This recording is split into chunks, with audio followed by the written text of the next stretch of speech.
Okay, सो हम sound topic start कर चुके थे ऑलरेडी, 2 लेक्चर्स हो गए थे। फर्स्ट लेक्चर में हमने साउंड में मेजरली स्पीड ऑफ साउंड पर डिस्कशन किया हुआ था और जो एलिमेंट्स होते हैं साउंड के, डिफरेंट एलिमेंट्स लाइक फ्रीक्वेंसी पे हमने बात की, स्पीड पे हमने बात की कि किस मटेरियल में किस टाइप की स्पीड होती है साउंड। जैसे यहाँ पर एक इम्पॉर्टेंट क्राइटेरिया देखने को मिला था कि स्पीड ऑफ साउंड जो होती है that is highest in solids then liquid and then gases. ठीक है, मतलब अगर मैं मेटल की बात करूं तो मेटल में मॉड्यूलस, हाँ, लेकिन अगर लेट से मेटल और एयर में कंपेयर करूं तो डायरेक्टली हमें पता होना चाहिए कि मेटल के केस में बहुत ही ज़्यादा होगी साउंड की स्पीड, यस, एयर में बहुत ही कम। ठीक है, तो इस तरीके से ये चीज़ें तो कुछ हमें माइंड में याद रखनी ही है। फिर अगर हम बात करें तो स्पीड की हमने सारी कुछ डिस्कशन कर लिया हुआ था फर्स्ट लेक्चर में। ओके, लास्ट लेक्चर में हमने क्वेश्चन सॉल्विंग की बात की है, तो काफ़ी सारे क्वेश्चंस हमने डिस्कस कर लिए हुए थे। तो आज हम स्टार्ट करेंगे पर्टिकुलरली प्रॉपर्टीज के बारे में, कि हमने वेव के बारे में पढ़ा था फर्स्ट लेक्चर में, हमने मेजरली वेव के बारे में पढ़ा था। अभी हम साउंड की प्रॉपर्टीज के बारे में पढ़ेंगे major. So properties of sound की अगर बात करें,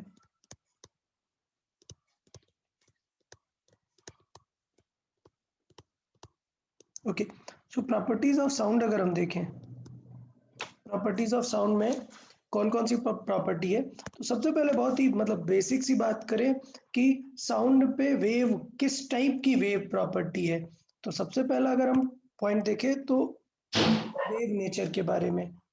ठीक है, साउंड को हमें अगर देखना है तो पहले हमें देखना पड़ेगा इसका वेव नेचर कैसा होता है। तो ऑलरेडी वैसे मैंने एक्सप्लेन किया हुआ था कि साउंड किस टाइप की वेव है।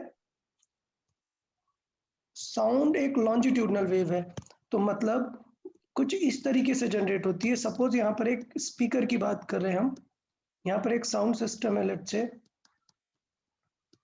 और यहाँ पर एक स्पीकर के थ्रू साउंड आ रहा है, ये एक स्पीकर है और ये साउंड जनरेट कर रहा है किसी एक पर्टिकुलर ट्यूब में या एरिया में। यहाँ पर हम बात कर रहे हैं कि लेट्स से यहाँ पर साउंड जनरेट कर रहा है, तो ये नॉर्मल एयर है, नॉर्मली यहाँ पर हमने एयर इस प्लेस पे रखी हुई है। तो जब साउंड वाइब्रेट होगा ये स्पीकर वाइब्रेट होगा, तो ये स्पीकर कुछ आगे आएगा और कुछ पीछे जाएगा। ठीक है, ये इसके वाइब्रेशन के मोड होते हैं। मतलब स्पीकर जो है एक्चुअल ये ब्लू वाला एक्चुअल स्पीकर है, ये जो ब्लू कलर है, और रेड है उसका ऑसिलेशन, कि एक बार आगे जा रहा है एक बार पीछे जा रहा है। तो उसके वजह से होता क्या है, लॉन्जिट्यूडनल वेव कैसे मूव करती हैं, पहले ये पार्टिकल को आगे की तरफ पुश करेगा, तो जब ये आगे की तरफ पार्टिकल को पुश करेगा तो ये पार्टिकल बहुत ही पास पास आ जाते हैं। ठीक, लेट्स से ये सेगमेंट कंप्रेस हो गए, कंप्रेस्ड मोड बोलते हैं। अभी क्या होगा, ये पार्टिकल कंप्रेस हो गए तो ये बगल वाले पार्टिकल को पुश करेंगे, और जब ये बगल वाले पार्टिकल को पुश करेंगे तो खुद थोड़ी देर बाद कैसे हो जाएंगे, रेयर हो जाएंगे। तो अगर ये थोड़ी देर बाद अगर मैं देखूंगा तो अब ये रेयर हो जाएगा, रेयरफेक्शन, हाँ, तो ये रेयर फ्रैक्शन टाइप पे आ जाएगा। लेकिन बगल वाले पार्टिकल हैं वो तो बहुत डेंस हो जाएंगे ना अब यहाँ पे, तो ये बगल वाले पार्टिकल है वो काफी डेंस होने लग जाते हैं। ठीक, अब ये बगल वाले में जो रेयर है ये उसको हिट करेंगे और इस तरीके से प्रोसेस चलती रहेगी। तो प्रोसेस समझाने का पर्पज ये है कि पहले यहाँ पे रेयर था, यहाँ पे डेंस था, और यहाँ पर डेंस है, फिर रेयर है, फिर थोड़ी देर बाद क्या होता है, सिचुएशन चेंज हो जाता है। ये हम यहाँ पर समझाने का ट्राई कर रहे हैं कि वेव मूव होने का मतलब ये है कि इधर कंप्रेशन और रेयर फ्रैक्शन, कोई एक चीज आप बोलो कि आगे की तरफ मूव हो रही है, तो ये वेव के मूवमेंट का स्ट्रक्चर बन जाता है कि लॉन्जिट्यूडनल वेव किस तरीके से मूव होती है। तो सेकंड केस में क्या हुआ है, लॉन्जिट्यूडनल वेव थोड़ी सी आगे आ गई है एक पॉइंट, ठीक है, और रेयर फ्रैक्शन थोड़ा सा आगे चला गया, तो इस फॉर्मेट में वेव हमें मूवमेंट हो रही है। तो ये मैं पॉइंट लिख देता हूँ, इसे क्या बोलते हैं, कंप्रेशन जोन। ठीक है, और ये रेयर फ्रैक्शन।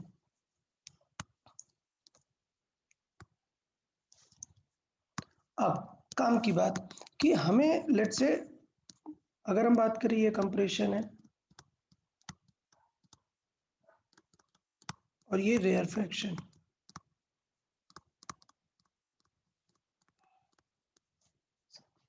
ओके अभी प्रॉब्लम ये है यहाँ पर कि अगर इसे वेव से कंपेयर करें, हमारी कौन सी वेव, ट्रांसवर्स वेव, तो साउंड जो होगा, ये साउंड का सिनेरियो है, ये हमारा लॉन्जिट्यूडनल वेव है, ये साउंड, ये कैसा वेव है, लॉन्जिट्यूडनल वेव है।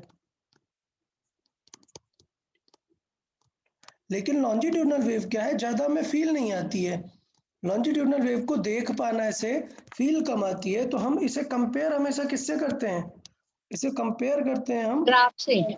ट्रांसवर्स वेव से। ठीक है, तो वो जो ग्राफ हमने बनाया ट्रांसवर्स वेव का, उससे कंपेयर करते हैं। तो देखें कंपैरिजन, अगर देखें इसका, तो कंपैरिजन हो जाता है इसका इस तरीके से।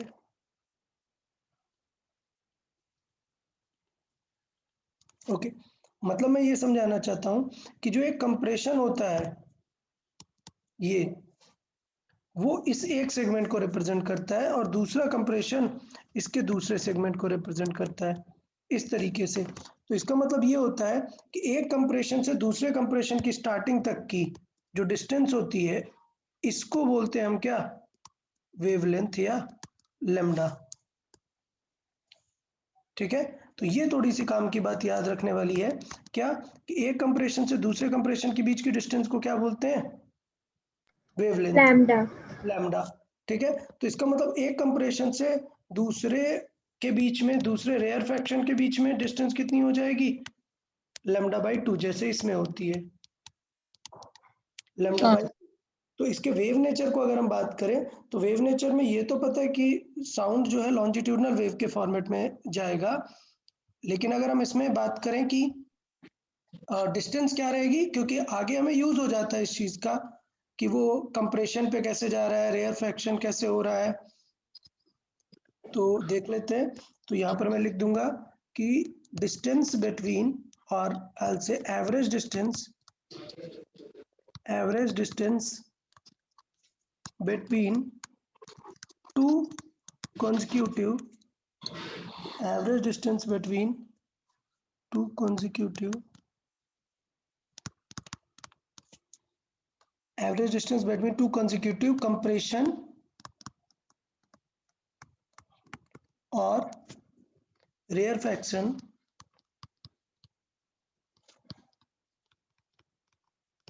is lambda। क्लियर, ये थोड़ा सा हमें याद रखना है। इसका मतलब अगर किसी इसके बीच में अगर हम बात करें, एक कंप्रेशन और एक रेयर फ्रैक्शन के बीच में, सो डिस्टेंस between एक कंप्रेशन एंड रेयर फ्रैक्शन, तो वो कितना हो जाएगा, लैम्डा बाई 2। ठीक है, तो वेव फॉर्म में कुछ ज़्यादा खास, मतलब ऐसा कुछ सीखने जैसा उसमें खास है नहीं, हमें ऑलरेडी पता है कि वेव नेचर किस तरीके का है, लॉन्जिट्यूडनल वेव के तरह का है। वेव नेचर में कोई टेंशन किसी को साउंड में, नो सर। नो तो सर। बाकी सारा कुछ वैसे ही काम करेगा जो हमने प्रीवियसली डिस्कस किया हुआ है नॉर्मल वेव्स के लिए। सेकेंड नंबर, और ये बहुत इंपॉर्टेंट प्रॉपर्टीज है, जितनी भी प्रॉपर्टीज हम पढ़ेंगे साउंड की सारी बहुत इंपॉर्टेंट है। तो सेकेंड वन है पिच। ओके, पिच देखें, पिच मतलब बहुत ही ज्यादा इंपॉर्टेंट प्रॉपर्टी आप कह सकते हो। देखिए पिच किस किस बात पे डिपेंड करती है, अगर सिंपल सी बात कहें तो इट इज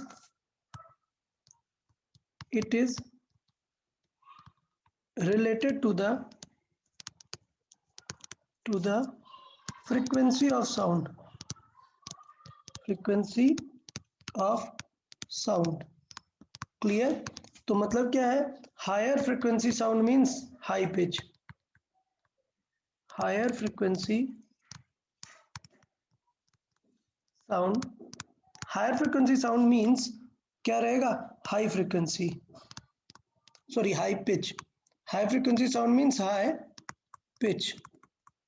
ठीक है, अब पिच को फील कैसे करते हैं, मतलब रिलेटेड टू पिच है, और ये क्लियर है कि हाई फ्रीक्वेंसी है तो हाई पिच होगा। पिच को फील कैसे करते हैं, तो देखें, पिच का मतलब होता है साउंड में जो शार्पनेस होती है, मतलब जो साउंड है वो शार्प कितना है, इस बात पर डिपेंड करती है पिच। तो पिच की अगर हम बात करें, पिच क्या चीज है? सो पिच बेसिकली मतलब pitch depends upon not depends upon, pitch can be identified, pitch can be recognized by sharpness or shrillness of the sound. Okay, तो मतलब साउंड कितना श्रिल है, शार्प कितना है, वह उस साउंड को बोलेंगे हम हाई पिच। मतलब फील कैसे आएगा? अभी जैसे मैं कुछ बोल रहा हूँ तो ये साउंड बिल्कुल भी शार्प नहीं है, ठीक है। लेकिन आप अगर कोई चीज टेबल पर हिट करो, मतलब लेट से मैं एक साउंड क्रिएट करता हूँ, ओके, सो ये आपने फील किया कि ये शार्प साउंड है, श्रिल साउंड है। सबको डिफरेंस फील हुआ दोनों साउंड में? Yes sir. हाँ, तो अगर इसे हम बेसिक फीलिंग में लेके और बेटर कैसे फील कर सकते हैं, तो आप बहुत नॉर्मल वे में फील कर सकते हैं। जो ह्यूमंस में वॉइस है हमारा, सो जो मेल वॉइस है वो यूजुअली शार्पनेस उसका कम होता है, पिच कम होता है। जो फीमेल वॉइस है वो थोड़ा सा श्रिल रहती है, या फिर जो एक यंग एज बेबी रहता है उसका जो क्राइंग रहता है वो काफी श्रिल होता है साउंड। तो मतलब बेसिक वे पे हम उसे रिकॉग्नाइज कर सकते हैं। समझ आया? तो ये भी पॉइंट मैं लिख देता हूं। क्या चीज?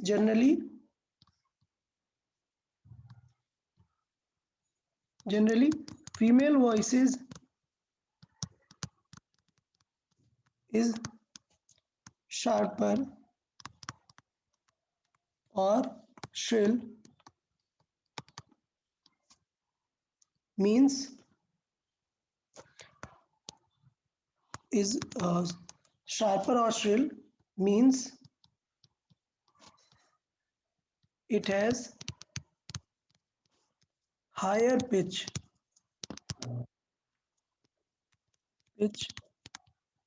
than male voice। ये चीज तो आपको बहुत ही मतलब बेसिक से साउंड रिकॉग्निशन है, ये तो आपको आइडिया रहेगा। तो पहली बात कि पिच किससे रिलेटेड है? फ्रीक्वेंसी से रिलेटेड है, फ्रीक्वेंसी ऑफ साउंड, और उसे हम इस तरीके से रिकॉग्नाइज कर सकते हैं। अगर मैं वेव में बना के देखूं तो दो साउंड मैंने बना के दिए, लेट्स से,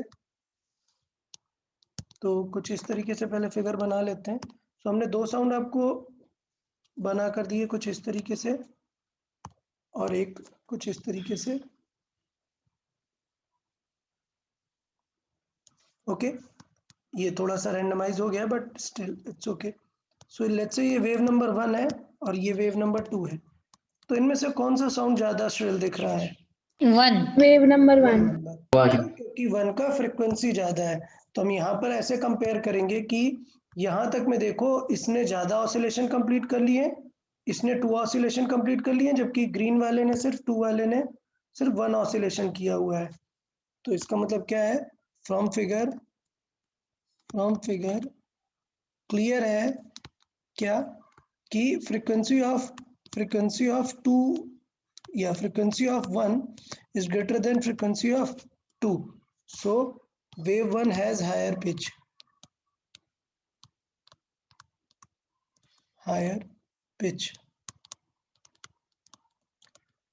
ओके। तो पिच में किसी को कोई टेंशन समझ आया? Pitch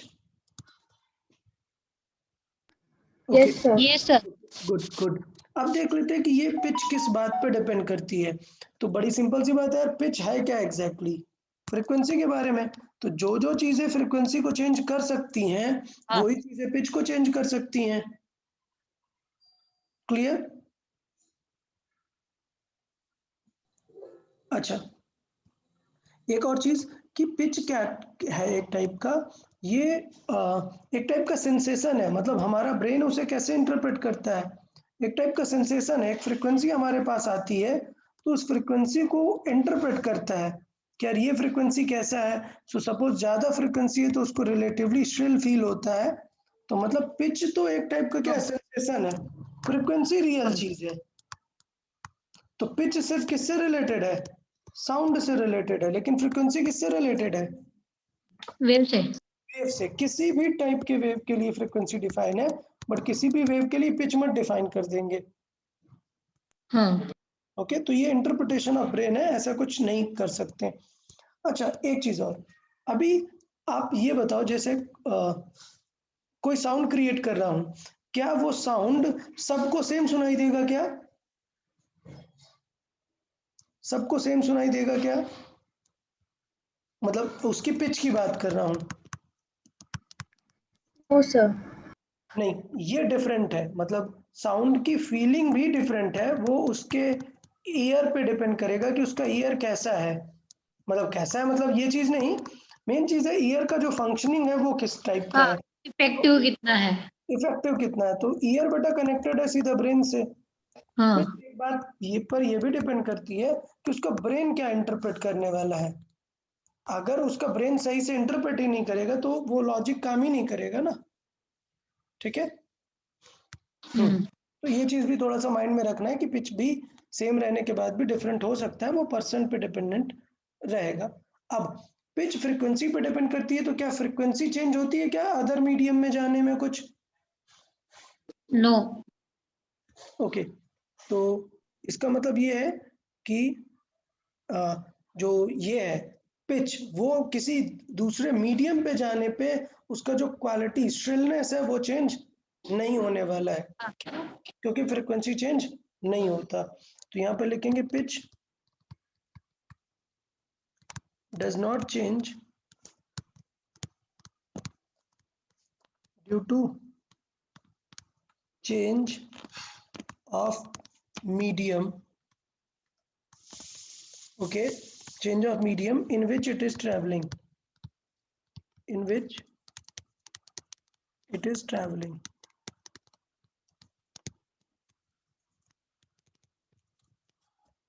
Okay, instead it depends upon source only.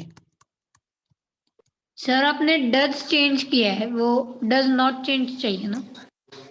Okay, yeah, the pitch does not change.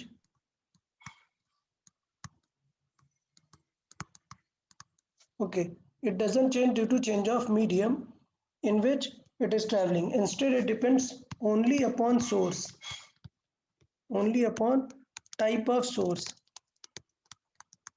तो थोड़ा सोर्स की बातें कर लेते हैं कि टाइप ऑफ सोर्स किस टाइप के हो सकते हैं।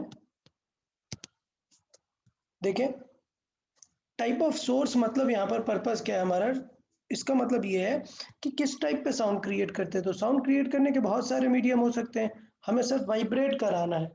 ठीक है, तो वाइब्रेशन का एक सबसे बेस्ट मोड होता है हमारा वॉइस बॉक्स। जो हमारा वॉइस है वो किसके वजह से जनरेट होता है? वोकल कॉर्ड्स के वजह से। हाँ, वाइब्रेशंस की वजह से। वोकल कॉर्ड्स पे जो वाइब्रेशन होते हैं उनके वजह से वॉइस हमारा जनरेट होता है। तो एटलीस्ट हम ज़्यादा डिटेल डिफरेंट टाइप के सोर्सेज की बात तो नहीं कर सकते हैं, लेकिन अपने ह्यूमन वॉइस पे हम बात कर सकते हैं कि ह्यूमन वॉइस पे सोर्सेज कैसा है, उसके अकॉर्डिंग बात कर सकते हैं। ठीक है, तो देखें, अगर हम किसकी बात करते हैं, ह्यूमन वॉइस की, मतलब वॉइस बॉक्स में क्या होता है, स्ट्रिंग होती है। तो अगर हम किसकी बात कर रहे हैं, स्ट्रिंग की, तो किस पे डिपेंड करेगा? अगर हम बात करें यहाँ पर, if sound is generated through vibration of strings,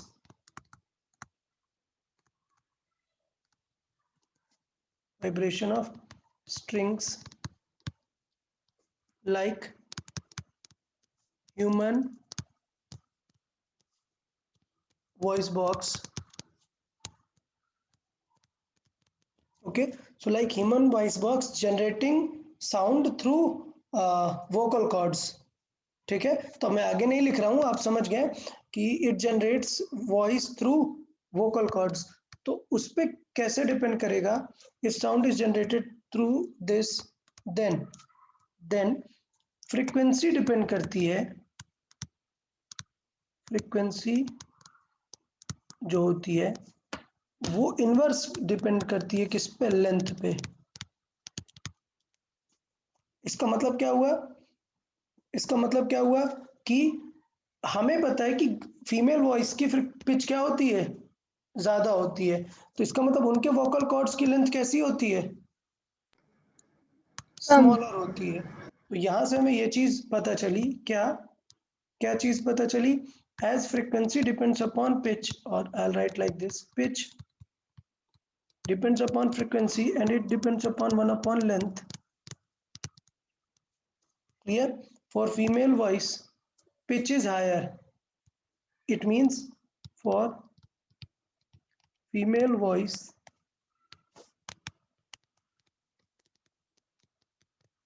pitch is higher.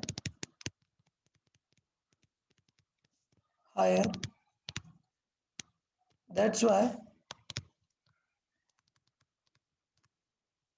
length of their vocal cords is smaller.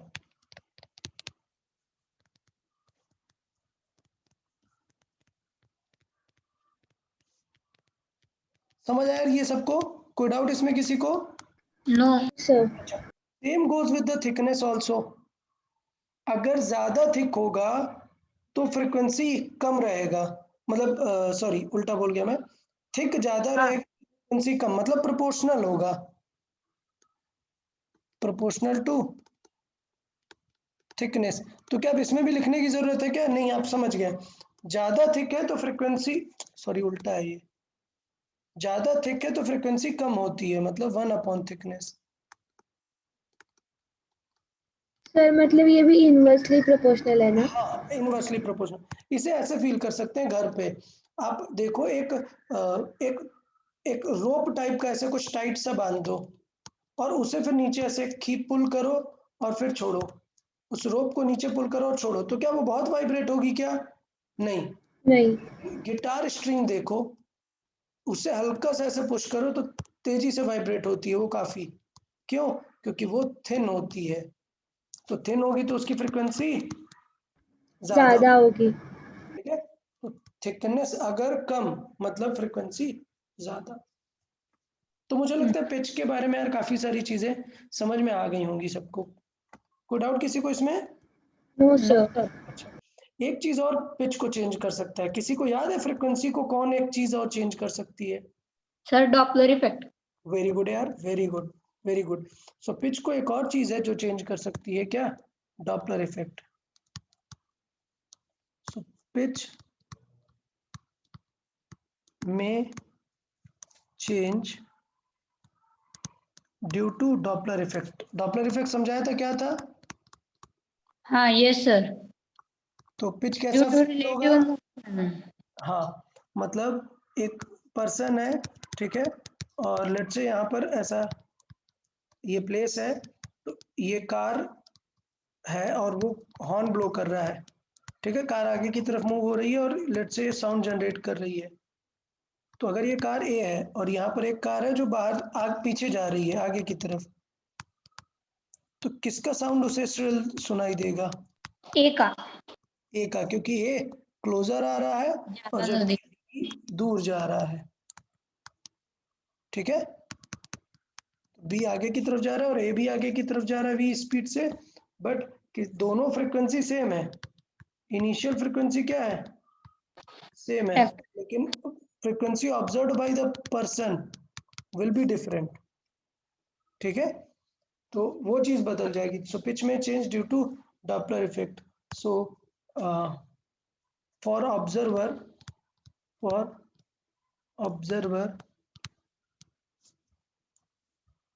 pitch of A is higher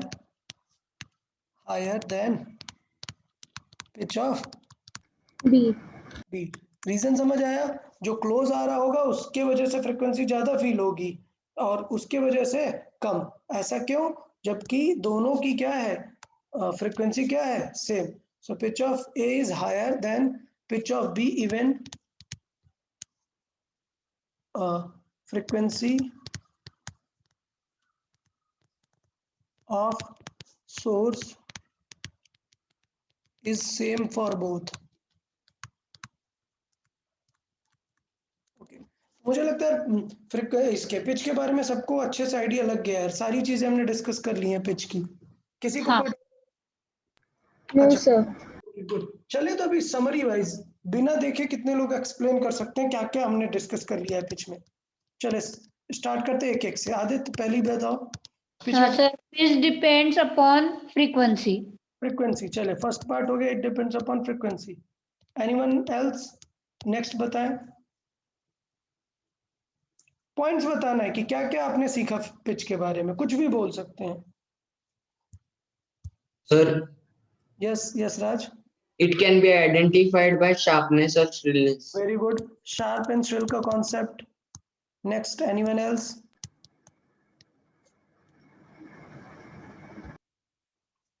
Sir, it can be identified from length.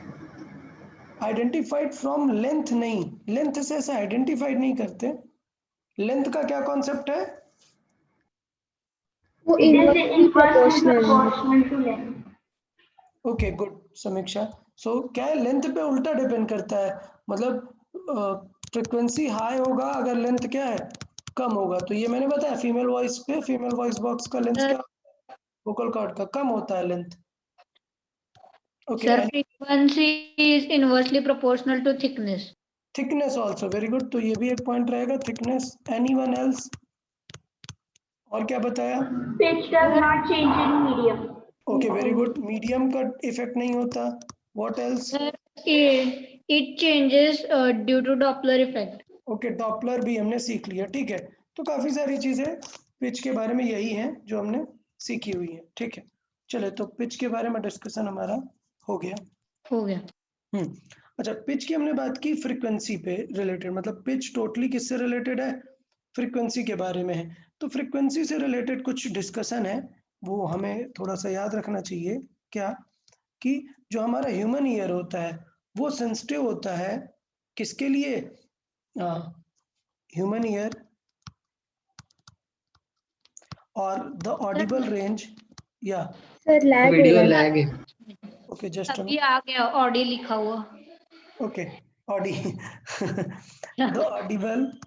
The audible range अभी आया। Of human ear, human ear पता है आपको already क्या होती है? 20 hertz to 20 kHz okay 20 hertz to 20 kilohertz. 20 kilo hertz, ठीक है। So 20 kilo hertz done. तो के मतलब हमें याद रखना है 20,000 है। तो इस टाइप में क्या रहता है कि जो साउंड 20 से कम है उसको भी हम नहीं डिटेक्ट कर पाता ह्यूमन ईयर, और ज़्यादा है उसको भी नहीं कर पाते हैं। सो अगर हम बात करें कि फ्रिक्वेंसी अगर लेस है इवन 20 हर्ट्ज मतलब काफ़ी कम है, इंफ्रासोनिक। यस इंफ्रासोनिक बोलते हैं। और अगर ज़्यादा है इवन 20,000 से विच इज 20 के हर्ट्ज अल्ट्रासोनिक। या तो उसको अल्ट्रासोनिक बोलते हैं।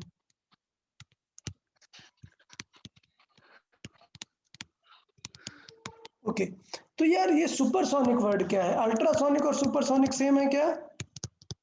No idea. No. तो क्या चीज है, क्या डिफरेंस है अल्ट्रा सुपरसोनिक अल्ट्रासोनिक में? क्या डिफरेंस है? अगर मैं एग्जांपल दूंगा तो तुरंत समझ जाओगे। आपने सुना कहाँ पर है सुपरसोनिक, ये बताओ। सर याद नहीं। अरे सुपरसोनिक वर्ड कहाँ सुना है? मतलब यूजुअली टीवी पे सुपरसोनिक किस चीज को बोलते हैं? बहुत ज्यादा सुपरसोनिक, सुपरसोनिक जेट सुने हैं ना? Jet plane. हाँ। Supersonic jet, fighter plane, speed, yes. ये किससे रिलेटेड है? स्पीड से। और जबकि अल्ट्रासोनिक किससे रिलेटेड है? Frequency. Frequency. चलो अच्छा लिख देता हूँ। वैसे यहाँ पे फ्रीक्वेंसी में लिखने की जरूरत नहीं है इसे, बट मैं लिख देता हूँ ये चीज। Supersonic, supersonic means its speed is greater than the speed of sound in air। समझ आया? In air. तो ये जेट वगैरह अगर साउंड की स्पीड से भी फास्ट है तो उनको सुपरसोनिक जेट बोलते हैं।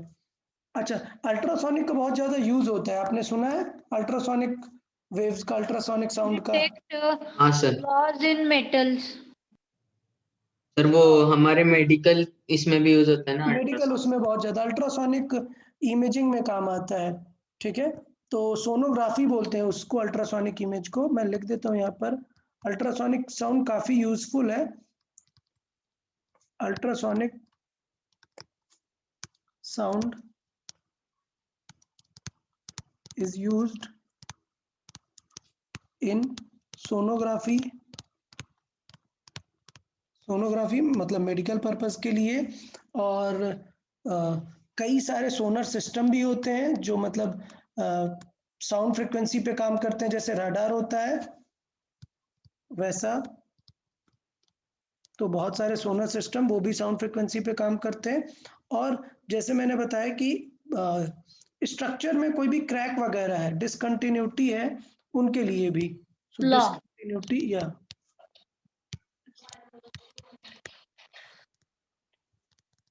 इन स्ट्रक्चर्स।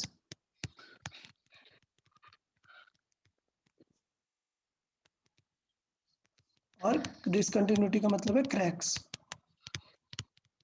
स्ट्रक्चर्स में क्रैक्स वगैरह के लिए भी यूज होता है, काफी यूज है इसके।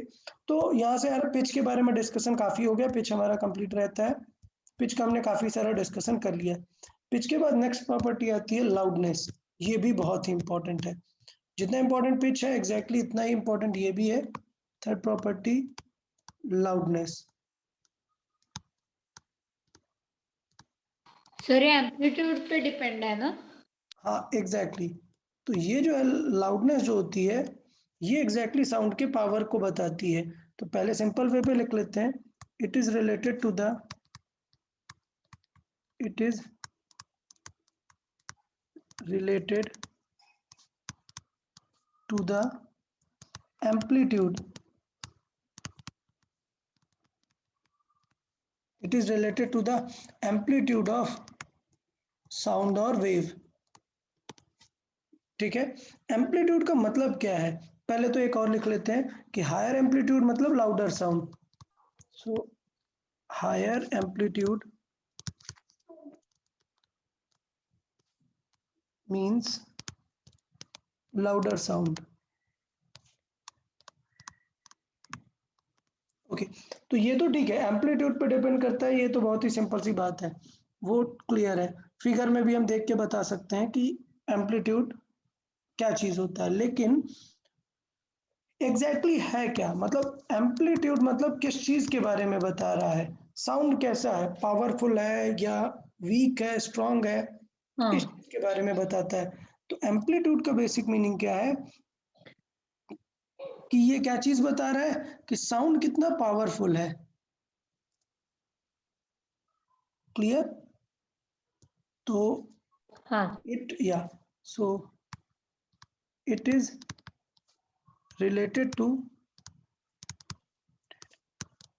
the intensity of sound. Intensity, और इंटेंसिटी मतलब क्या है हमारा? Power of sound. वैसे दोनों अलग अलग चीजें हैं। आगे जब हम हायर स्टडीज में रहेंगे, मतलब 11th-12th के बारे में स्टडी करेंगे, तब मैं डिटेल में बताऊंगा कि इंटेंसिटी क्या चीज होती है, पावर क्या चीज होती है, डिफरेंस कैसे है। लेकिन है दोनों स्ट्रेट रिलेटेड। हाई पावर मतलब कैसा साउंड है? इंटेंस साउंड है, समझा?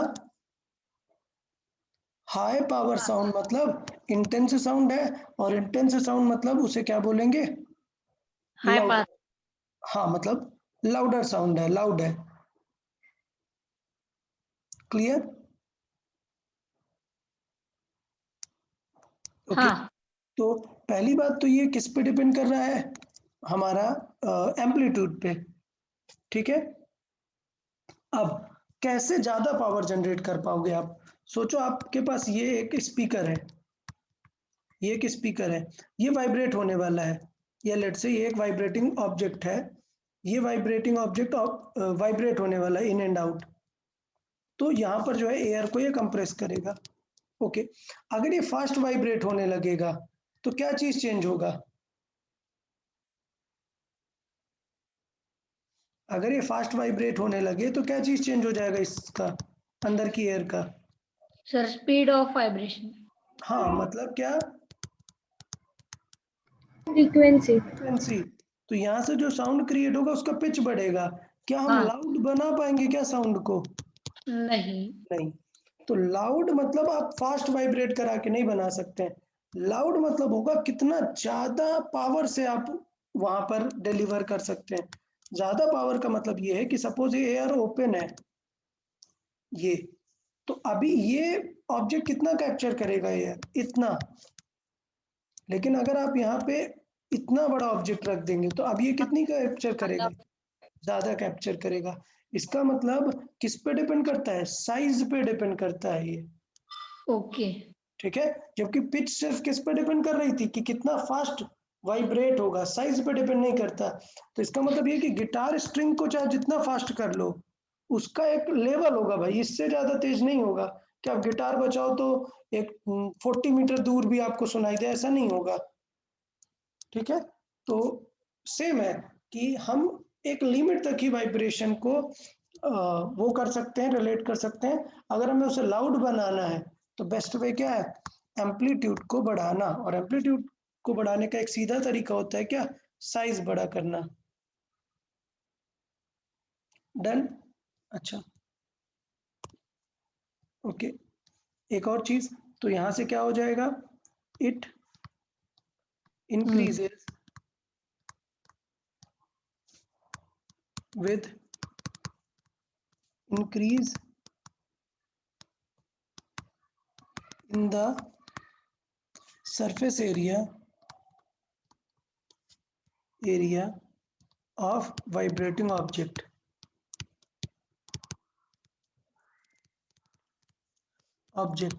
क्लियर?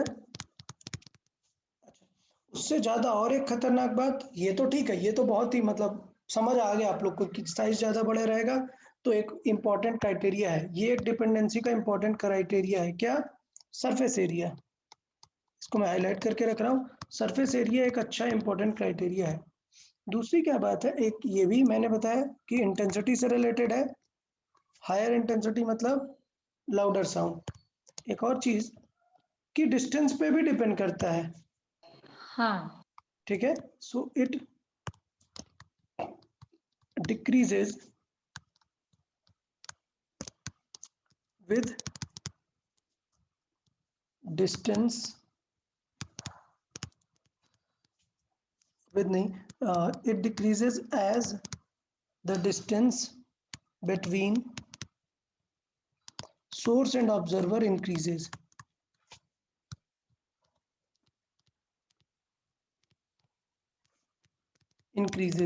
Clear? ऐसा क्यों होता है? क्योंकि इंटेंसिटी कम हो जाती है। सोचो यहाँ पे स्पीकर रखा है, ओके, और आप यहाँ पे सुन रहे हो, ऑब्जर्वर एक यहाँ पर है, एक ऑब्जर्वर यहाँ पर है, तो क्या दोनों को ये सेम लाउडनेस सुनाई देगी क्या? नहीं, दोनों नो। अलग अलग होगी। ठीक है, सो इसका मतलब ये दोनों को अलग अलग फील होगी। ये बोलेगा कि साउंड जो है लाउड आ रहा है, और जबकि ये बोलेगा कि साउंड मतलब कम लाउड है। सो इसके अकॉर्डिंग क्या है? लाउडनेस ज्यादा है, हायर है, और इसके अकॉर्डिंग लाउडनेस कम हो रही है। अच्छा, सर ये स्पीकर के लिखा है। क्या? Sir speaker.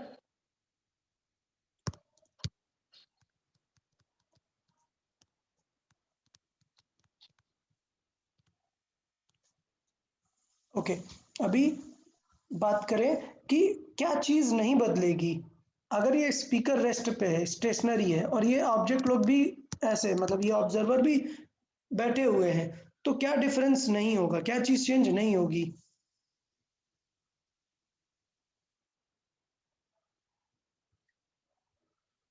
क्या चीज नहीं चेंज होगी? अभी थोड़ी देर पहले बताया, फ्रीक्वेंसी। फ्रीक्वेंसी चेंज नहीं होगी, श्रिलनेस वही फील होगी, वो सिर्फ सोर्स पे डिपेंड करती है, डिस्टेंस पे नहीं। तो it decreases as the distance between source and observer increases while frequency doesn't change, or while pitch doesn't change. Clear? Yes, sir. तो ये चीज 2-3 जो है अच्छी मुझे लगता है समझ में आपको आ गई होंगी लाउडनेस से रिलेटेड। क्लियर? यहां तक लाउडनेस में कोई दिक्कत किसी को?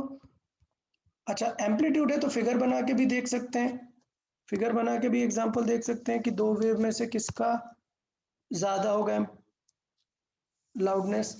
तो एक फिगर हमने ये बनाया और एक फिगर जैसे पहले वाला, ओके, इस टाइप पे। तो लेट्स से ये वेव नंबर 1 है और ये वेव नंबर 2 है। सो बड़ी सिंपल सी बात है, amplitude of 2, amplitude of 2 is greater than 1। 1, मतलब लाउडनेस कौन सी वेव की ज्यादा होगी? 2 की। 2 की। Yes, so loudness of 2 is greater than 1, जबकि क्वेश्चन में फ्रीक्वेंसी किसकी ज्यादा दिख रही है? 1 की। 1 की। even when frequency of 1 is greater than 2, so even frequency of 1 is greater than 2, but हमें फ्रीक्वेंसी से कोई फर्क नहीं पड़ता है, हमें ध्यान देना है लाउडनेस मतलब एम्पलीट्यूड से। ओके, तो यहां तक यार क्लियर है सबको लाउडनेस? हाँ। चले अब Yes, लाउडनेस sir. कुछ और बड़ी बड़ी और अच्छी बातें कर लेते हैं। देखें कि लाउडनेस की पिच को हम कैलकुलेट नहीं करते हैं। पिच मतलब देखो मैं बोल देता हूँ कि फ्रीक्वेंसी से रिलेटेड है, ऐसा कुछ पिच नहीं बोलते कि 20 पिच है 30 पिच है, पिच नहीं बोलते, क्योंकि कंपैरिजन के लिए। पिच जस्ट कंपैरिजन के लिए काम आती है। लेकिन लाउडनेस तो पावर बता रही है ना, और पावर को तो हम मेजर कर सकते हैं यार। लाउडनेस किस चीज को बता रही है? इंटेंसिटी को, पावर को बता रही है, तो पावर हम मेजर कर सकते हैं। तो इसका मतलब ये है कि मैथमेटिकली हम इसे मेजर कर सकते हैं। तो यहाँ पर लिखेंगे हम loudness is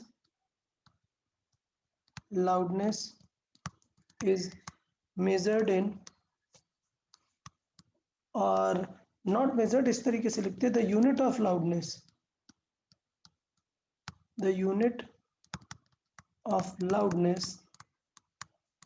इज वैट।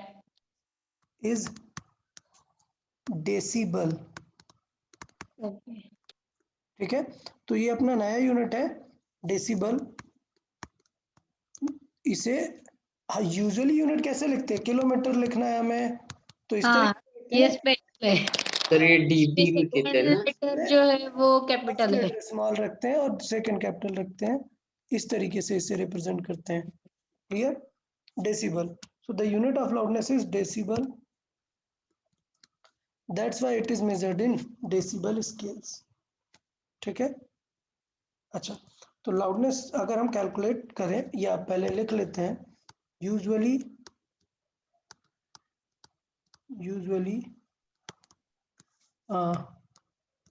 जो हम बात करते हैं द टॉकिंग साउंड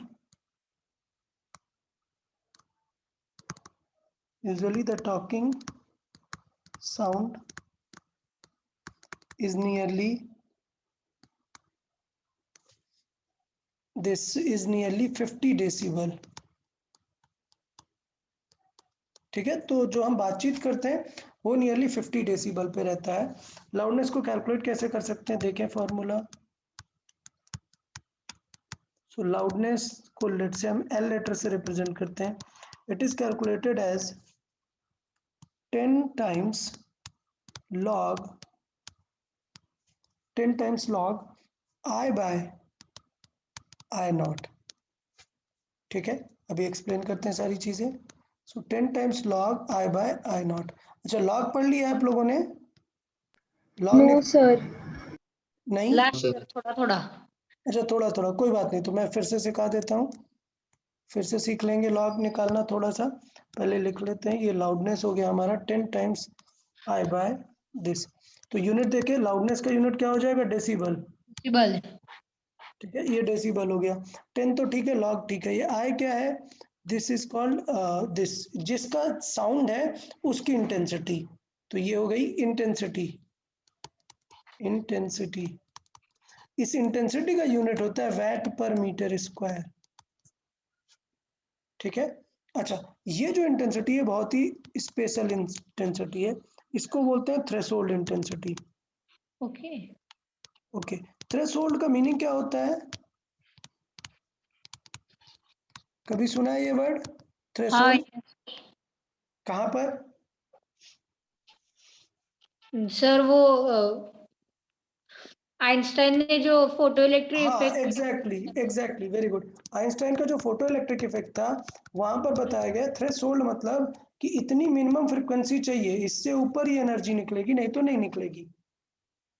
डन। मतलब ये भूल जाओ, थ्रेशोल्ड एक इंग्लिश का वर्ड है। थ्रेशोल्ड मतलब होता है लिमिट। थ्रेशोल्ड मतलब क्या है? लिमिट। कि यार इस लिमिट के बाद ही काम होगा, नहीं तो नहीं होगा।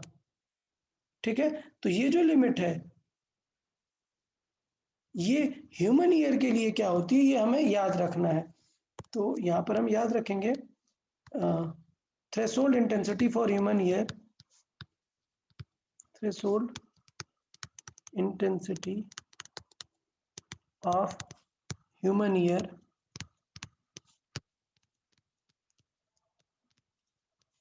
Threshold intensity of human year वो होती है आई नॉट की वैल्यू जो होती है ह्यूमन ईयर के लिए, वो होती है 10⁻⁻12 वैट पर मीटर स्क्वायर। इसका मतलब ये है कि इससे कम इंटेंसिटी का साउंड हम सुन ही नहीं सकते। तो जब हम सुन ही नहीं पाएंगे तो लाउडनेस क्यों निकालोगे उसकी? रोबोट के लिए थोड़े ना निकालेंगे। समझ आया? तो इसका मतलब हाँ, इस इंटेंसिटी से रिलेटेड साउंड को क्या बोलेंगे? Zero loudness. Okay, so the loudness related to this is zero loudness.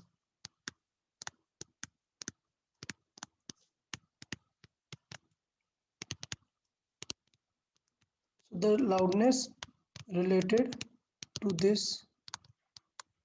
is 0 decibel. 0 decibel. ठीक है। कैसे पता चला? थोड़ा सा हमें लॉग सीखना पड़ेगा। तो चलिए मैं लॉग थोड़ा सा सिखा देता हूँ आपको। क्या लॉग कैसे रहता है? यहाँ पर एक अलग टाइप में कर लेते हैं, जिससे लॉग में बेसिक सिर्फ हमें वैल्यूज ही याद करनी है। ठीक है, लॉग में वैल्यूज और कुछ थोड़े से प्रॉपर्टीज याद करने हैं। जैसे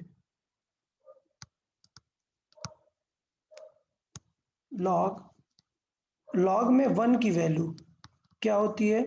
तो 1 की वैल्यू होती है 0। ठीक है, लॉग 1 की वैल्यू क्या रहेगी? 0। इसलिए आप देखो, अगर मैं आई की वैल्यू कितनी रख दूं, आई नॉट जितनी रख दूं, तो आंसर क्या आ जाएगा? 1। मतलब लॉग 1 मतलब क्या? 0। 0, क्यों ठीक है, आई नॉट कैंसिल होगी। हाँ। सो log 2 याद रखना है, इट इज 0.3। 3010 होता है, हम इतनी मेहनत क्यों करेंगे, सिर्फ 03 लिख देंगे। क्लियर? ओके। ओके, log 3 कितना रहता है? अच्छा भाई, तो मैं ये लिख रहा हूँ, ये जरूरत नहीं है, ये आपको दी रहेगी क्वेश्चन में। ठीक है, सो ये वैल्यू होती है 0.47। यार मेरा थोड़ा सा पेन का वर्किंग गड़बड़ हो रहा है, स्टाइलस सही से काम नहीं कर रहा। ओके। एक मिनट, ऑटोमेटिक वर्क कर रहा है फ्रॉम अ डिस्टेंस भी। Okay, will see. ठीक है, अभी काम बन जाएगा, नॉट अ प्रॉब्लम। हाँ, ठीक है, सो log 10, log इस तरीके से यहाँ तक क्लियर है। अगर log में मैं 10 की वैल्यू बात करूँ, log 10, so log 10 कितना होता है? 1। डन। तो इस तरीके से मतलब डिफरेंट डिफरेंट वैल्यूज रहेंगी, हमें उसमें से थोड़ा सा अप्रोच करके सॉल्व करना पड़ेगा। ओके, तो ऐसा कुछ बहुत बड़ा प्रॉब्लम नहीं है। एक प्रॉपर्टी बहुत काम की है, जैसे log में अगर कुछ भी लिखा है x⁴n, तो उसे हम लिख सकते हैं n times log x। Power को हम क्या ला सकते हैं? बाहर। तो ऐसा करने से बेनिफिट पता है क्या होगा? अगर मैं आपसे log 4 पूछूं तो क्या आपको याद करने की जरूरत है क्या log 4? नहीं, आप इसे क्या लिख सकते हो? log 2 पे पावर 2। तो इसका मतलब क्या हो जाएगा? ये 2 टाइम्स ऑफ log 2। तो आंसर कितना होगा log 4 का? 0.6। समझ आया? ये प्रॉपर्टी समझ आई जो हमने लिखी यहाँ पर? हाँ ओके, चले थोड़ा सा अभी एग्जांपल वाइज करते हैं तो हो जाएगा, ऐसा कुछ टेंशन नहीं आएगा। थोड़ा सा एक बेसिक एग्जांपल से शुरू करते हैं, आइडिया लग जाएगा, ऐसा कुछ बड़ी प्रॉब्लम नहीं है। देखें example, suppose a sound from a factory is 10 to the power minus 5 watt per meter square intense. Find its loudness in decibel scale. Loudness in decibel scale. Solve करें।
ओके, किसने सॉल्व किया? Sir अटक गया है एक जगह पे। Okay, अभी ठीक है? हाँ, नहीं नहीं, आंसर। अच्छा आंसर चलेगा। ये अभी थोड़ा मैंने रिबूट किया इसे, सिस्टम को, अभी वर्क कर रहा है। ठीक है, मैं फिर से लिखता हूँ। सडनली थोड़ा सा प्रॉब्लम आ गया था ना इसमें। हाँ ठीक है, चले तो हम क्या पॉइंट डिस्कस कर रहे थे? क्वेश्चन एक बार फिर से लिख लेते हैं यहाँ पर A कि sound from a factory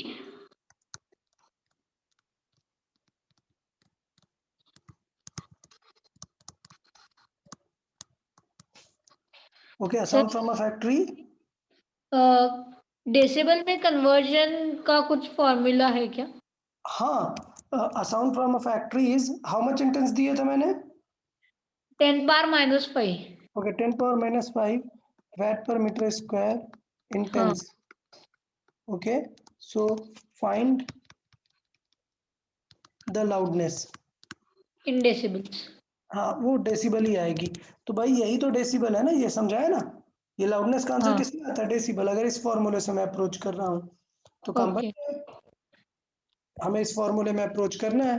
तो देखिए आंसर क्या रहता है? एल का आंसर क्या आएगा? 10 times log log. I by I not. हाँ तो मतलब होगा 10 टाइम्स लॉग।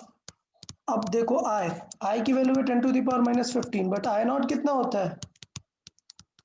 सर 5 है। फाइव है, हाँ, -12। -12। तो थोड़ा करेंगे, ऊपर कैंसिल आउट होगा, पावर कितनी? 10⁻⁷ लॉग, देखो 5 कैंसिल आउट होगा, कितनी पावर बचेगी? 10 टू द पावर। 7। 7. 7. अभी क्या सर समझा जो लिख रहे पावर? हो दिखाई नहीं दे रहा। Okay, just a minute. अभी अभी आया लेकिन लैग आ रहा है सर। ओके, ठीक है, मैं चेक करता हूँ। तो अभी के लिए देखो 10 इंटू ये 7 हो गया, और log क्या बचा 10। ठीक, तो log 10 क्या बताया भाई? सर मतलब ये 7 इधर कैसे लाया? ये देखो ना, ये हाँ 7 आएगा फिर। हाँ 7 नहीं, आगे 10 भी 10 is equal to 70 decibel. 70 decibel. तो ये हो जाएगा हमारा 10, ये 7 भी रहेगा, सो टोटल हो गया 70 डेसिबल। सो इसका मतलब वहां पे जो साउंड आ रहा है वो काफी लाउड है। ठीक है, 70 डेसिबल। समझ आया सबको? अभी सॉल्विंग थोड़ा सा याद रखना पड़ेगा क्या, फॉर्मूला और लॉग की वैल्यूज, लॉग कैसे सॉल्व करते हैं। ओके। ओके, ठीक है, तो मैं अभी और एक क्वेश्चन दूं। हाँ अच्छा, Yes, अब sir. देखना ये डेसिबल स्केल बेटा सिंपल स्केल नहीं है, देखना कितना इंपॉर्टेंस है इसका। सपोज मैं बात करता हूँ a person having loudness. Okay, so a person having loudness as 50 decibel, 50 decibel, if he doubles his intensity, then 3 decibel से सिर्फ इंक्रीज होगा। yes, okay, so if he doubles his intensity, then the increase in loudness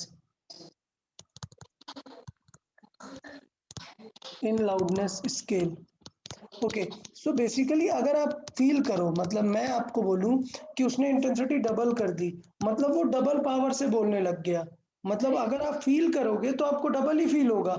मतलब बिल्कुल ऐसा नहीं है कि मैं बोल रहा हूँ कि सपोज आपको पहले फील हो रहा था कुछ ये कुछ आई फील हो रहा था, तो डबल करने का मतलब है आपको 2 आई फील होने वाला है, ये गारंटी है। डबल आई करने का मतलब क्या हुआ, डबल फील होगा, लेकिन उसका जो मैथमेटिकल कैलकुलेशन है वो डबल नहीं होगा। और लाउडनेस डेसिबल स्केल में क्या है, एक मैथमेटिकल कैलकुलेशन है जो कि इस फॉर्मूले पे बेस्ड है। तो हमें फील तो डबल होगा, इंटेंसिटी तो डबल होगा, लेकिन कैलकुलेशन वाइज चेंज रहेगा। ठीक है, तो इसका मतलब मैं अगर बात करूं loudness number 1, so it is 10 times log I, let's say अभी क्या है I1 है upon I0। Then loudness number 2, अब हमने इंटेंसिटी कितनी यूज की है, 10 टाइम्स लॉग I2 जो है वो कितना है 2 टाइम्स है, where I2 is 2 times of I1। अच्छा, तो अगर ऐसे चीजें दिए रहती थी तो हम क्या करते हैं, डिवाइड कर देते हैं यूजुअली। तो क्या होता है, I और 2I कैंसिल आउट हो जाता है, मतलब अगर मैं बात करूं L1 अपॉन L2, तो क्या होगा 10 अपॉन 10, ये तो कैंसिल आउट हो जाएगा, log I1 upon I0 upon log 2I1 बोल सकता हूँ ना इसे, अपॉन I0। तो हाँ इसका देखो क्या क्या कैंसिल आउट हो जाएगा, 10 10 तो कैंसिल आउट हो गया, और क्या क्या सिचुएशन कैंसिल आउट हो जाएगी, I1 I0 I1 I0। तो इसका मतलब ये क्या बचेगा, log 1 upon log 2। 1 upon log 2। ठीक, और यहीं पर हमने कर दी क्या, गलती, गलती क्योंकि 0 हो गया। हमने हाँ मतलब 0 हो गया, रॉन्ग क्या, कि लॉग में डिवाइड इस तरीके से नहीं करते हैं, लॉग ए अपॉन लॉग बी लिखा हुआ है, तो आप ए और बी को ऐसे कट नहीं कर सकते। क्लियर, समझ आया? इसमें आप इसे कट करके लॉग ए बाई बी नहीं लिख सकते, ये रॉन्ग रहेगा। तो ये हम समझाना चाह रहे थे कि लॉग में कैलकुलेशन इस तरीके से नहीं होती। लॉग का फॉर्मूला होता है कि लॉग में अगर आपको डिवाइड करना है तो आपको माइनस करना पड़ता है। तो ये हम यहाँ पर आपको एज अ नोट सिखा रहे थे कि लॉग कैसे सॉल्व होता है। यहाँ पे फिजिक्स कम मैथ ज्यादा यूज हो रही है,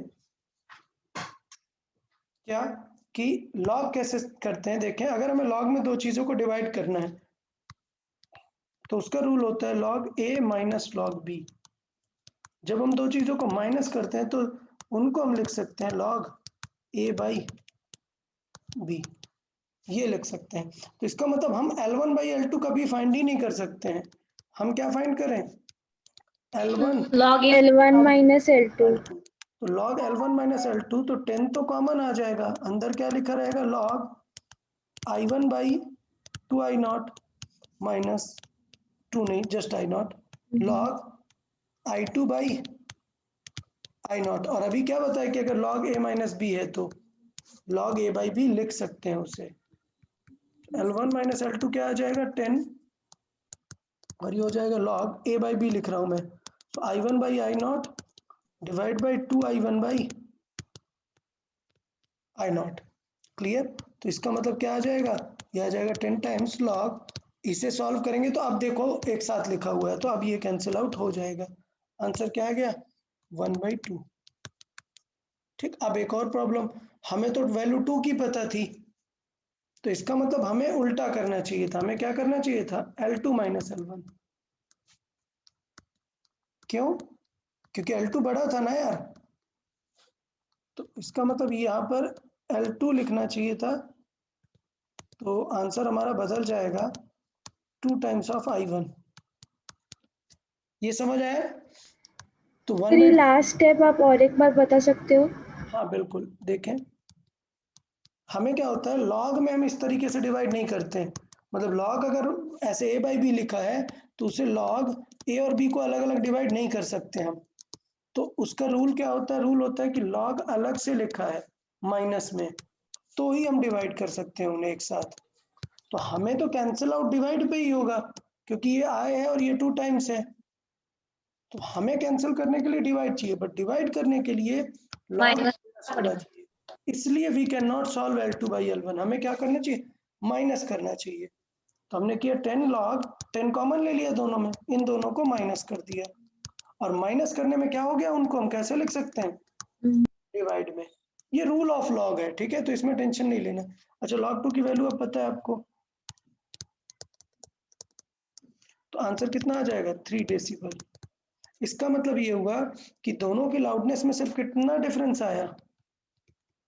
3 का। तो इसका मतलब ये जो डेसिबल स्केल है ना, ये छोटी स्केल नहीं है। आप ये समझो कि आप थोड़ा बहुत डबल, 2 टाइम्स, 100 टाइम्स, 50 टाइम्स करेंगे ना, तो बहुत ज्यादा डिफरेंस नहीं आता लॉग स्केल में। ठीक है, तो अगर मैं बात करूं कि नॉर्मली अगर इंटेंसिटी डबल की है तो लाउडनेस में कितने का चेंज आता है? सिर्फ यहाँ पर देखें, अगर ये चेंज किया तो लाउडनेस का कितना चेंज आता है? 3 decibel का से। ठीक है, तो इस तरीके से हम डायरेक्टली रिलेट कर सकते हैं। एक इसका बहुत ही बेस्ट एग्जांपल देखेंगे, बहुत ही बेस्ट एग्जांपल जिससे आपको फील हो एग्जैक्टली कि कितना डिफरेंस आने वाला है। मतलब हम ये पूछ रहे हैं, फाइंड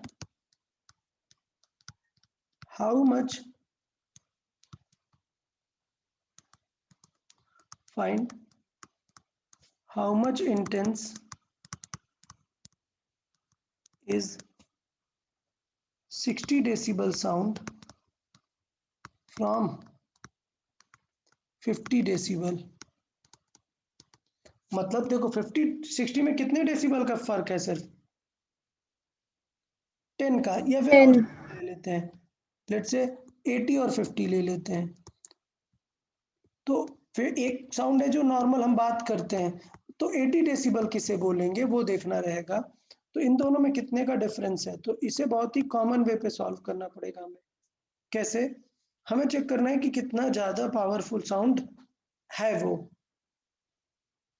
ठीक है, तो ये लॉग स्केल में होता है ना, तो सॉल्व कर लेते हैं। चलें देखें, पहले 50 डेसिबल को सॉल्व करते हैं।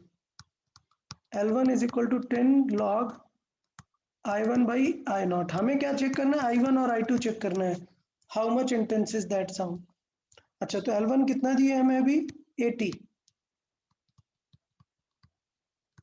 तो ये हो गया log I बाय I0। तो ये सॉल्व हुआ, आ गया क्या? 8। ये बताओ 8 वैल्यू कब आ सकती है लॉग में? आपको पता है लॉग में 1 किसकी वैल्यू होती है? 10 की, तो फिर 80 की 8 हो गया।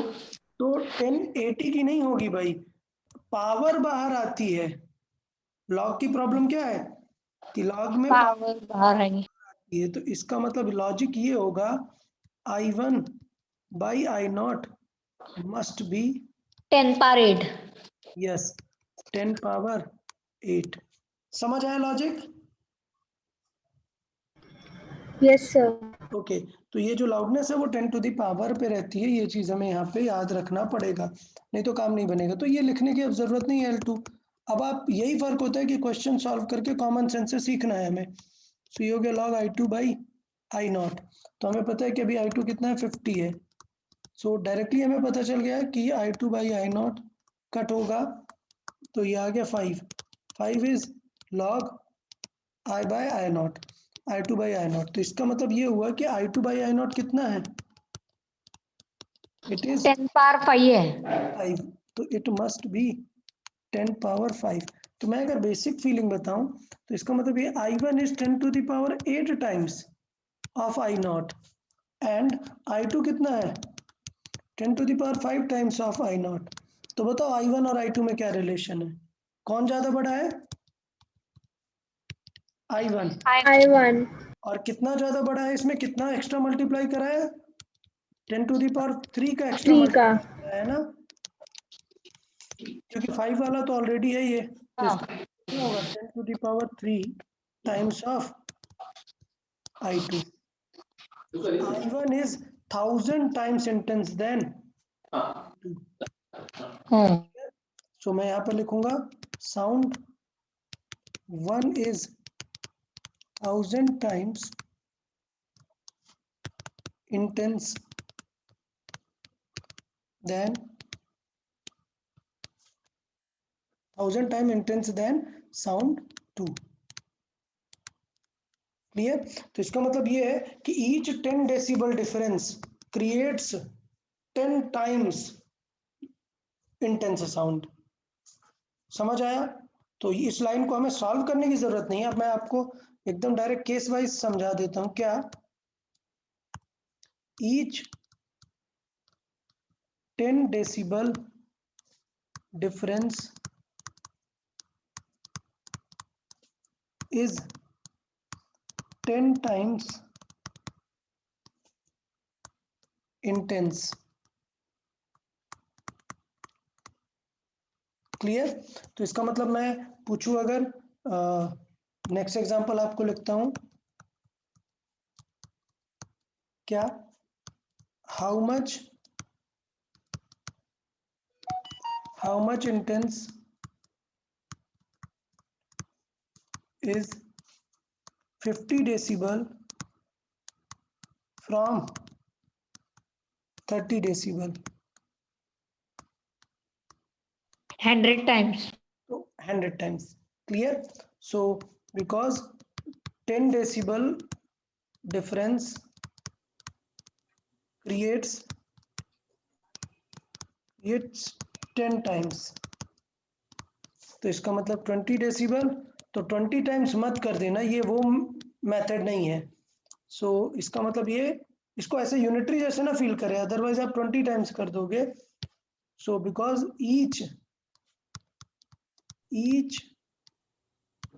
10 decibel difference create 10 times। so for 20 decibel कितना आ जाएगा 10 into 10 times means 100 times। इसलिए ऊपर वाले में डिफरेंस कितना था, ऊपर वाले में डिफरेंस कितना है, कितना है डिफरेंस 30 30। तो 1000। इसलिए, हाँ तो इसलिए आंसर क्या आ रहा था 1000 times.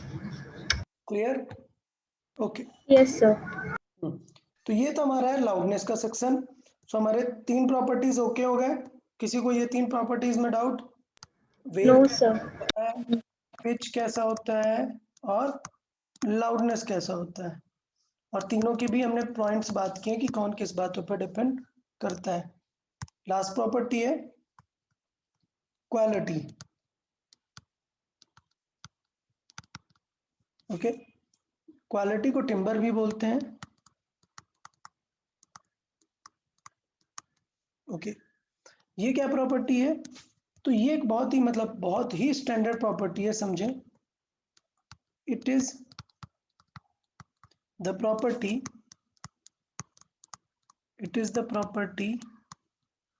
of sound by which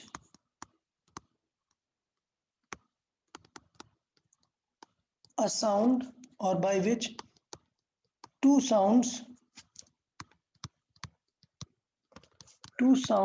of same frequency and loudness, same pitch and loudness,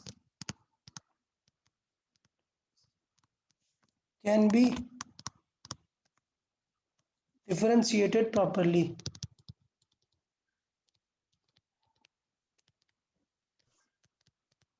मतलब मैंने भी आपको ये नहीं बताया कि ये कैसे करते हैं, लेकिन ये कंफर्म है कि क्वालिटी एक ऐसी चीज है जो बताएगी कि सेम फ्रीक्वेंसी का साउंड है, सेम लाउडनेस का है, तब भी अलग है।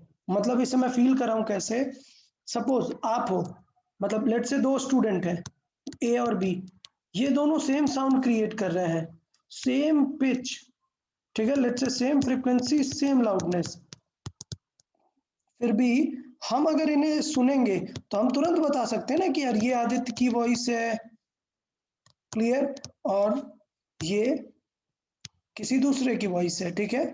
मतलब ये है कि दो सेम पर्सन, बिल्कुल not same person, person different है मतलब, लेकिन फ्रीक्वेंसी और लाउडनेस सेम क्रिएट कर रहे हैं, फिर भी कोई तो एक चीज है जो हमारा माइंड इंटरप्रेट कर लेता है कि यार ये किसी और का वॉइस है और ये किसी और का वॉइस है।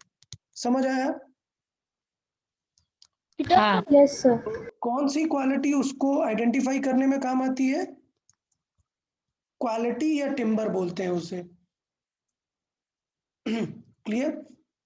अच्छा, ये पता कैसे चलती है? तो ये पता कुछ इस तरीके से चलती है, आपने ऐसा मिक्सिंग वगैरह देखा हो, कई सारे वीडियोस या सॉफ्टवेयर देखा हो, तो उसमें साउंड ऐसा वेव बना होता है, ठीक है। ऐसा कोई भी ऑडियो सॉफ्टवेयर देखो अगर मिक्सिंग का, तो साउंड एक वेव टाइप ऐसे ऐसे यस बना यस। होता है, ठीक है। अच्छा, इस वेव में अगर आप देखोगे तो इस वेव में डिफरेंस देखने को मिलता है, क्या कि हाँ पिच मतलब क्या है ये, ठीक। अब इस केस में तो बहुत सारी वेव हो सकती हैं सेम पिच और सेम लाउडनेस की, कैसे?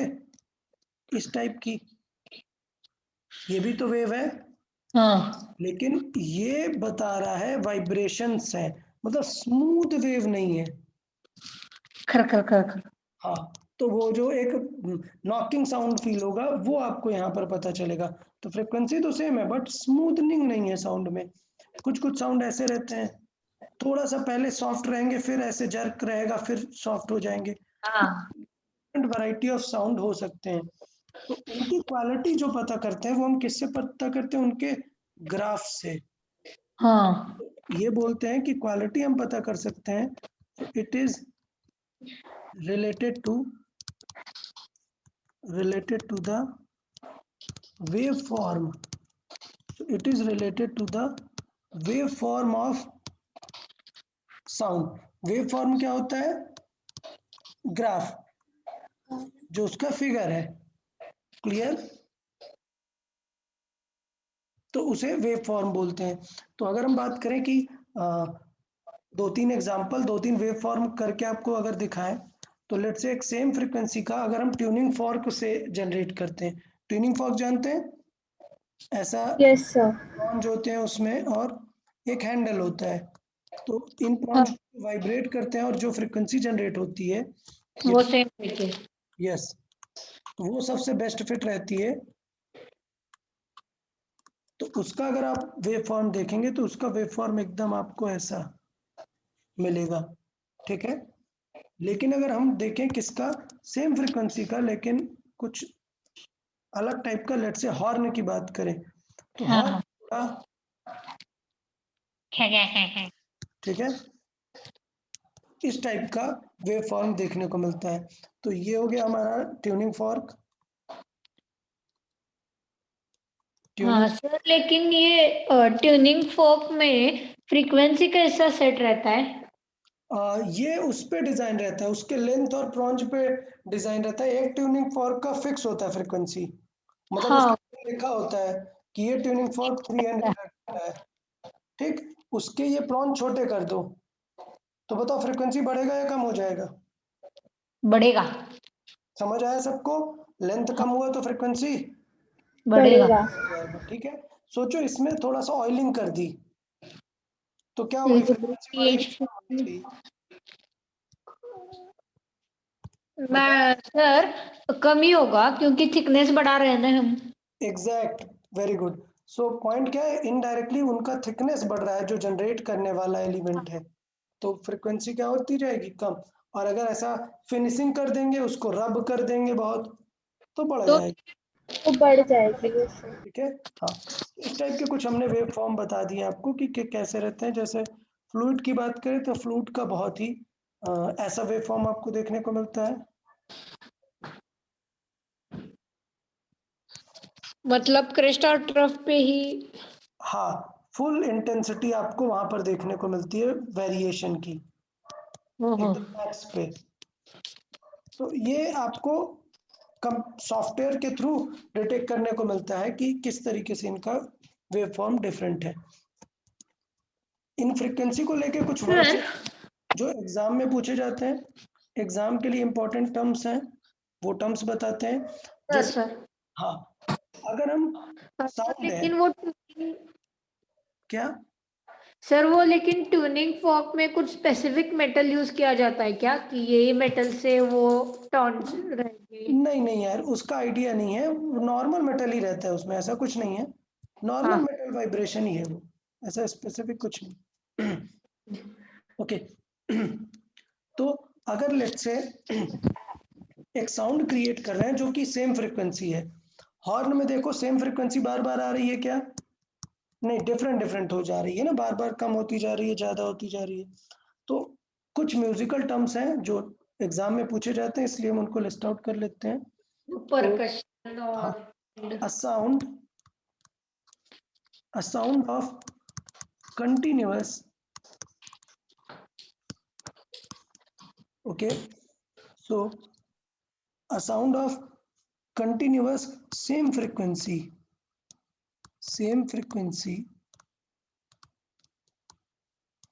is known as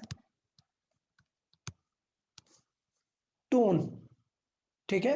तो जो टर्म होता है ना, टोन बोलते हैं म्यूजिक में, टोन। तो म्यूजिक वाले टर्म्स हैं हम सारे यहाँ पे डिस्कस करें साउंड में। तो टोन क्या होता है? टोन होता है जो कंटिन्यूअस एक सेम फ्रीक्वेंसी जनरेट होती है, उसको हम बोलते हैं टोन, ठीक है। और अगर हम उसमें कंटिन्यूअसली मिक्स फ्रीक्वेंसी कर रहे हैं, clear. So a sound of mixed frequencies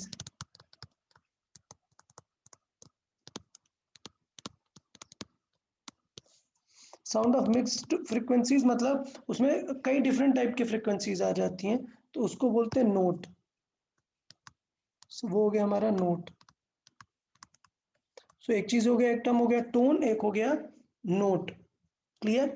अच्छा, अगर दो ऑब्जेक्ट है या दो इंस्ट्रूमेंट है, सेम फ्रीक्वेंसी जनरेट कर रहे हैं, तो उनको बोलते हैं they are in unison,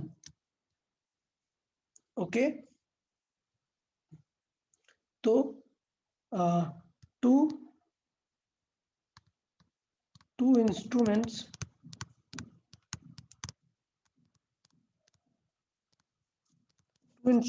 with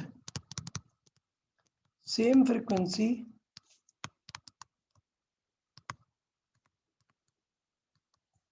sound are called in unison। Unison का मतलब ये रहता है कि दोनों की फ्रीक्वेंसी क्या है, सेम रहती है। इस तरीके से बहुत सारे म्यूजिकल टर्म है, मैं सिर्फ यहाँ पे फेमस वाले लिख रहा हूँ, दो तीन ही, क्लियर। तो एक tone, a tone with double frequency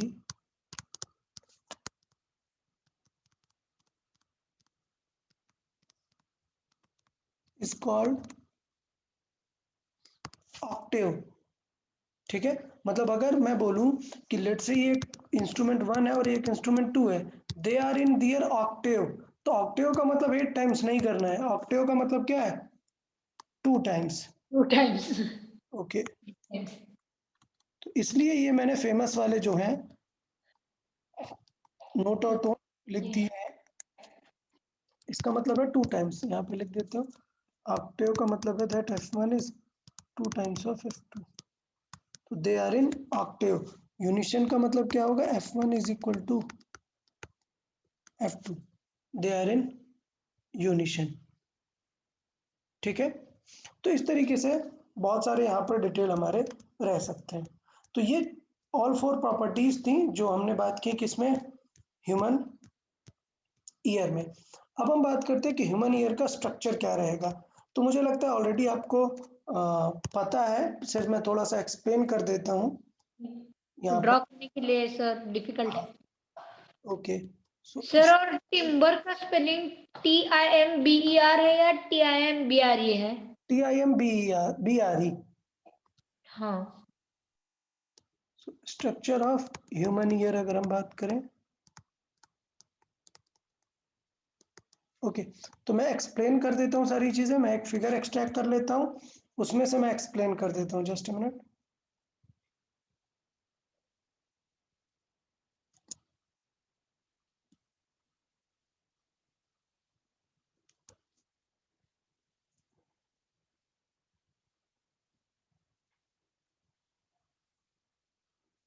okay, तो मैं यहाँ पर इस फिगर के थ्रू आपको ह्यूमन ईयर का स्ट्रक्चर एक्सप्लेन कर देता हूँ। तो मैं सारे टर्म्स लिखूंगा नहीं, सिर्फ यहाँ पर मैं एक्सप्लेन करने वाला हूँ।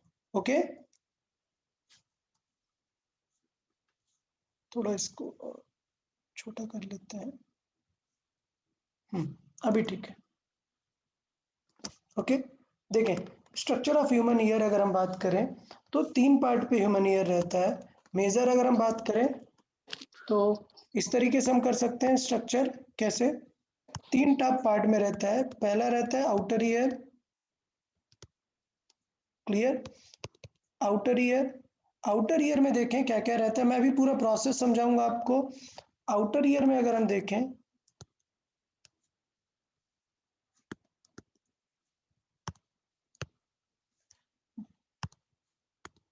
ओके, आउटर ईयर में अगर हम बात करें तो आउटर ईयर में हमें क्या क्या देखने को रहेगा। सबसे जो ये आउटर मोस्ट पार्ट है, तो ये जो ये मसल्स है, ये जो आप देख पा रहे हैं, यहाँ तक हम देखते हैं, ये पार्ट हमें बाहर दिख रहा होता है। ये हमने क्रॉस सेक्शन ऐसे कट किया हुआ है हॉरिजॉन्टली, इसलिए हम ये पूरा साइड सारी चीजें देख पा रहे हैं। अदरवाइज जो हमारा ह्यूमन ईयर है वो यहाँ से आगे की तरफ दिखता है हमें। तो ये जो मसल्स वाला सेक्शन है इसको क्या बोलते हैं, पिना। तो आउटर ईयर के सेक्शन में हमारे पास आता है क्या, पिना। पिना का काम क्या है, बताएं, पिना का काम क्या होगा। Sir to gather sound. To gather a lot of sounds, मतलब हमें पता है कि साउंड ऐसे चल रहा है, बहुत सारे वाइब्रेशन हो रहे हैं, तो यहाँ पर हमने एक ऐसा सरफेस लगा दिया कि यहाँ पे सारा साउंड अब कन्वर्ज होने लग जाए। ठीक है, तो ये पिना का काम है साउंड को गैदर करना। अब ये पिना के बाद साउंड गैदर होके इस कैनल में जाएगा। ठीक है, तो इसे बोलते हैं ऑडिटरी कैनल। तो नेक्स्ट साउंड क्या होगा, इस कैनल में जाएगा। साउंड मतलब वाइब्रेशन, एयर। ठीक है, तो इस ऑडिटरी कैनाल में जाएगा। तो ये हमारा आउटर ईयर का पार्ट हो जाता है क्या, ऑडिटरी कैनल।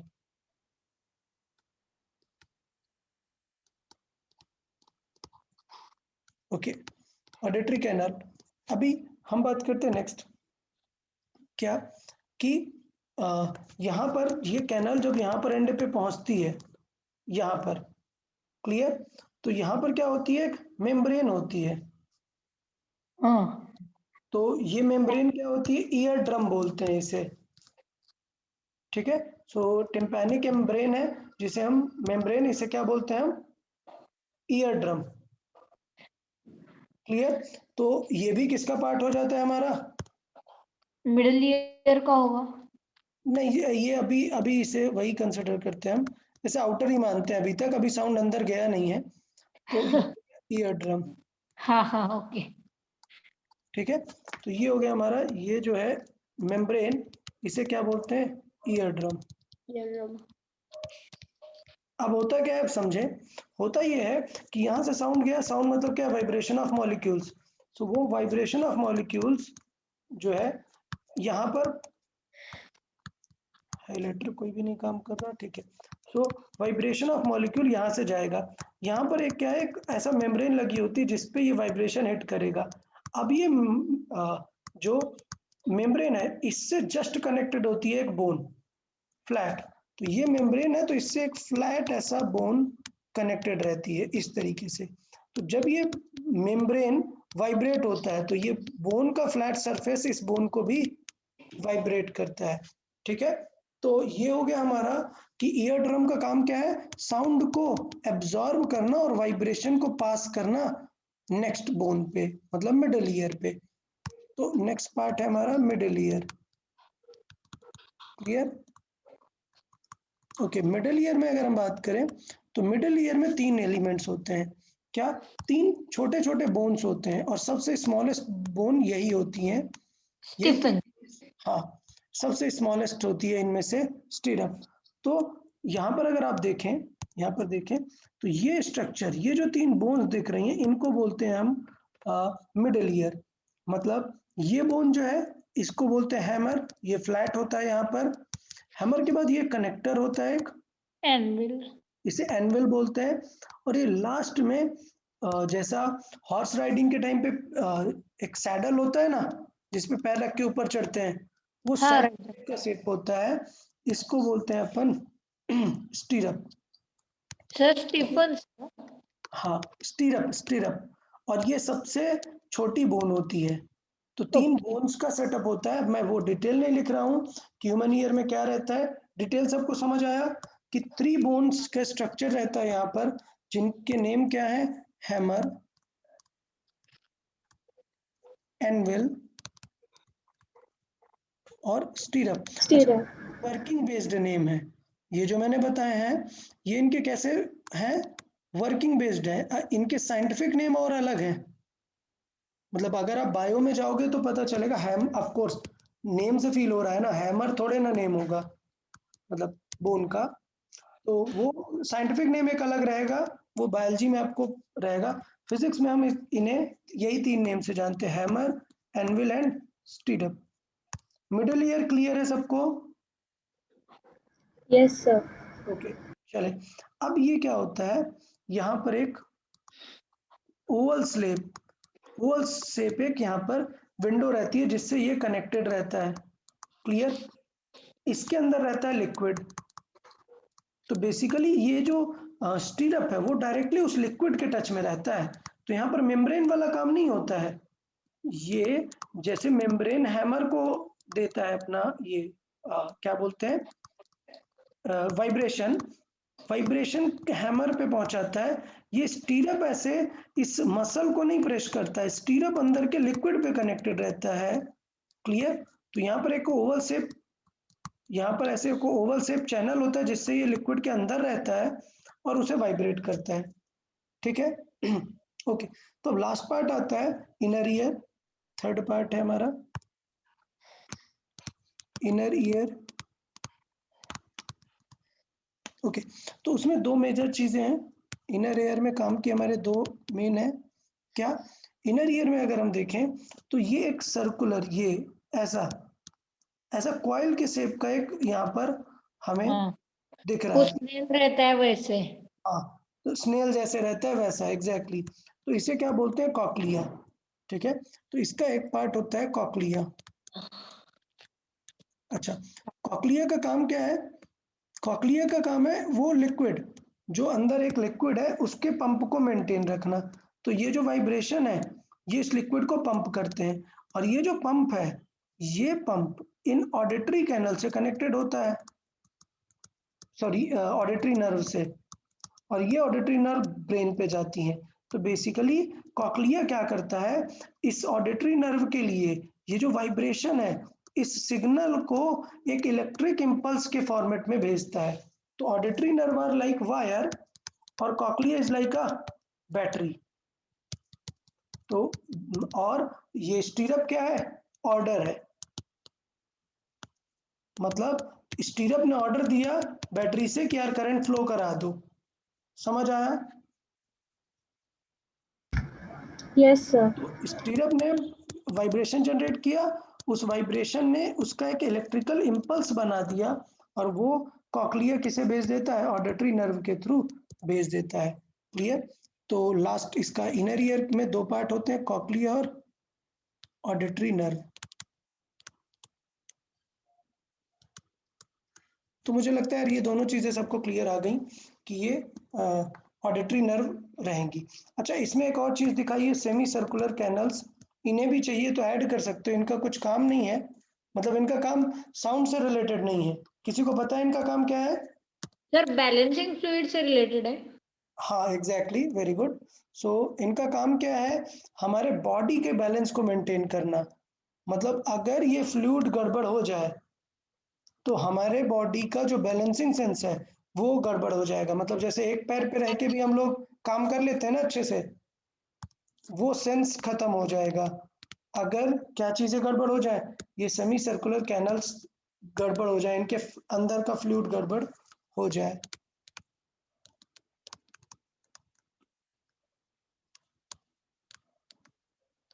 ओके, तो इनका काम क्या है? सेमी सर्कुलर कैनल्स का क्या काम है?